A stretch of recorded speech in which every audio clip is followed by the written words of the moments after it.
Hey guys, so this is my AC10 GMI circuit that I scabbed on this single 12DW7 powered reverb circuit onto, direct coupled. Um, so it's inside of a Cambridge 30 from the 2000s cabinet I recovered, and I changed the speaker baffle to Baltic birch, but everything else I pretty much recovered it and installed some vents. The chassis I built so it would fit in this and be able to be used, and add the rails to mount the slider board so it would be as close to JMI as possible. And then with that, I've made the chassis the same way with aluminum where the preamp tubes would mount, and then I use galvanized steel for the power amp section. The layout here is 99% based off of the Stephen Grossner book, the Engineering Technician's Guide to the AC30. I think I butchered that name, but it's something along those lines. Changes I made is that I added this 16 UF cap, which is picks off of the 255 volt, just to add more filtering, kind of along the lines of what the AC15s of the period did. Seeing the similarities between the AC10s and 15s and the fact I'm adding tube to the tube count, I decided, well, let's try that because I've been chasing noise on this thing, trying to get the hum down. It's all 60 cycle hum on this. And of course, the ground scheme on this does not follow our modern accepted practices for grounds for modern tube amps are completely different. And I did try to capture as many of the quirkiness of this amp as I could so I could keep the character as much as I could. But obviously adding another tube and a reverb circuit has made it so that I have other challenges down the road too. So these two caps here were the original 8UF C13, C16 caps that I upgraded to 16 UF in effect to try to filter out more noise. This here is a 16 UF with a resistor here. I mentioned that previously.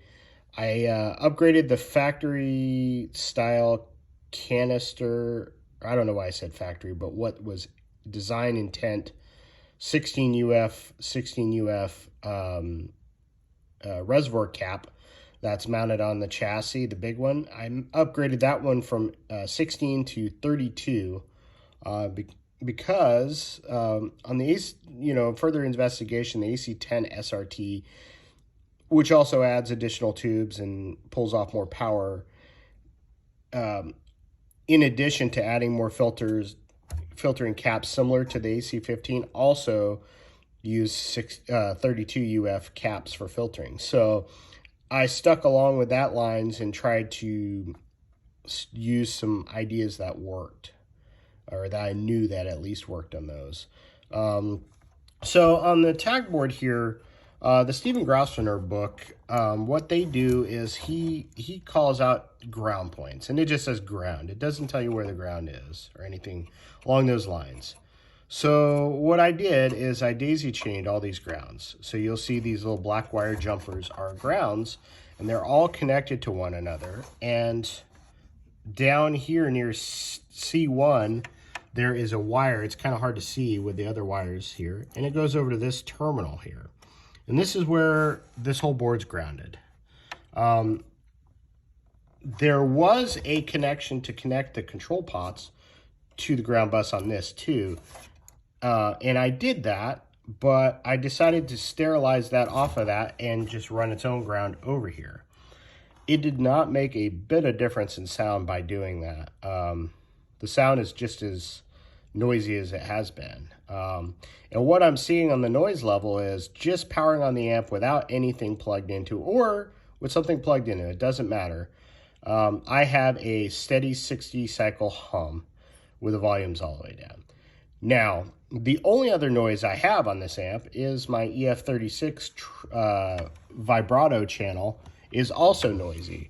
However, I haven't even begun to go down the road of that as everything I've read and researched has led me to believe that the EF86 is so naturally microphonic that that's normal.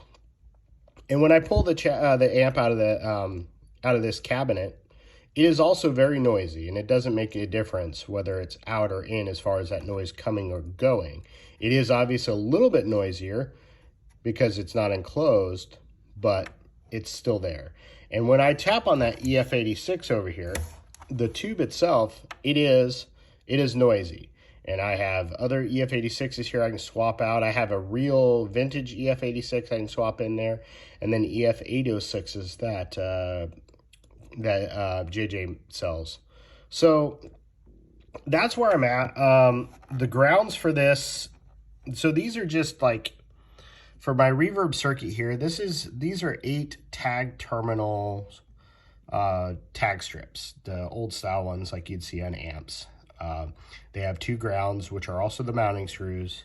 And I got 2 of those, and that's where all the grounds for this reverb circuit go. One of the things I did do is, because it's using the grounds for the screws to mount this, that does make an opportunity for a ground loop. And I did have significantly more noise when I have my reverb level pot up here tied to the same control bus. So I did sterilize that to be on common ground with the rest of the reverb circuit. But what I'm seeing is my reverb channel isn't even at the considerable amount of noise I have on this. Really, the reverb, I can dime the reverb level on it, and it's not that unreasonable. So anyways, I covered that.